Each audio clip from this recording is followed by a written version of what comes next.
പതിറ്റാണ്ടുകൾക്ക് മുൻപാണ്. അന്ന് ഇന്ത്യൻ പ്രധാനമന്ത്രിയായിരുന്ന ജവഹർലാൽ നെഹ്റു ഒരു സൈനിക ക്യാമ്പ് സന്ദർശിക്കുന്ന വേളയിൽ ക്യാമ്പിന്റെ ഭാഗമായ മിലിറ്ററി ആശുപത്രിയിൽ ചികിത്സയിൽ കഴിയുന്ന പട്ടാളക്കാരെ കൂടി കാണാനും അവരെ അഭിവാദ്യം ചെയ്യാനും തീരുമാനിച്ചു.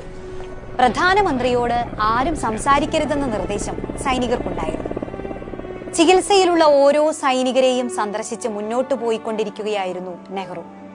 അതിനിടയിൽ ആശുപത്രിയിലെ ഒരു കട്ടിലിൽ നിന്ന് ഒരു യുവ സൈനികൻ പതിയെ തന്റെ ശബ്ദമുയർത്തി. ബഹുമാനപ്പെട്ട പ്രധാനമന്ത്രി, എനിക്ക് അങ്ങയോട് ഒരു കാര്യം സംസാരിക്കണം.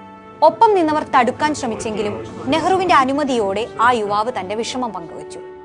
അസുഖബാധിതനായ എന്റെ കാലുകൾ മുറിച്ചു മാറ്റാൻ സൈനിക മേധാവികൾ ഏകപക്ഷീയമായി തീരുമാനിച്ചിരിക്കുകയാണ്. ഈ തീരുമാനത്തിന് എന്റെയോ എന്റെ കുടുംബത്തിന്റെയോ അനുമതിയില്ല. ഈ ശസ്ത്രക്രിയയിൽ നിന്ന് എന്നെ ഒഴിവാക്കി തരണം. അതുമൂലമുണ്ടാകുന്ന ഏത് അപകടത്തിനും ഞാൻ മാത്രമായിരിക്കും ഉത്തരവാദി. ഏറെ ധൈര്യത്തോടെയും ആത്മാഭിമാനത്തോടെയും സംസാരിച്ച ആ ചെറുപ്പക്കാരനെ സാഗൂതം നോക്കിക്കൊണ്ട് ജവഹർലാൽ നെഹ്റു കടന്നുപോയി. അക്കാലത്ത് സൈനികരുടെ ചികിത്സയുമായി ബന്ധപ്പെട്ട കാര്യങ്ങൾ സൈനിക മേധാവികൾ തന്നെ തീരുമാനിക്കുന്ന വ്യവസ്ഥയായിരുന്നു നിലനിന്നത്. തിരിച്ചെത്തിയ ശേഷം നെഹ്റു ഒരു ഉത്തരവ് പുറപ്പെടുവിപ്പിച്ചു.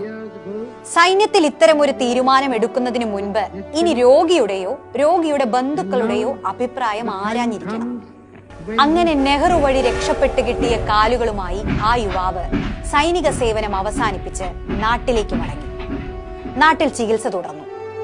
അത്ഭുതകരമെന്നോണം കാല് മുറിച്ചു മാറ്റാതെ തന്നെ പതിയെ അയാളുടെ അസുഖം ഭേദമായി. ഒരിക്കൽ മുറിച്ചു മാറ്റാൻ ആവശ്യപ്പെട്ട കാലുകളുമായി അഭൂതപൂർവമായ ചുവടുകളോടെ അയാൾ ഒരു യുഗം തന്നെ നടന്നു തീർത്തു. മലയാള നാടക സിനിമാ രംഗത്ത് ആർക്കും മായ്ക്കാനാവാത്ത കാൽപ്പാടുകളാണ് അയാൾ പിന്നീട് സമ്മാനിച്ചത്.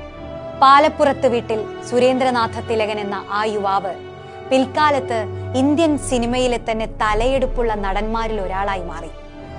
മലയാളത്തിന്റെ അഭിനയ സംസ്കൃതിക്ക് കാലാതീതമായ കാൽപ്പാടുകൾ സമ്മാനിച്ച നടന കലയുടെ പെരുന്തച്ഛൻ സാക്ഷാൽ തിലകൻ.